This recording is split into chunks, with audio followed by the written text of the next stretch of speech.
Light snow is still sweeping across the U.S. Northeast as cities continue digging out from a powerful winter storm.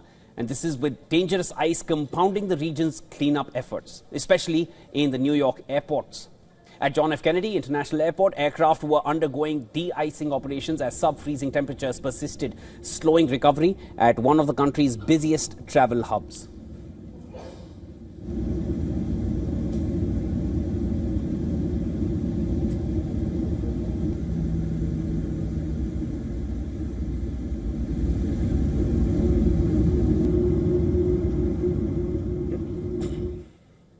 The National Weather Service says an additional 1 to 3 inches of snow is expected across parts of the region.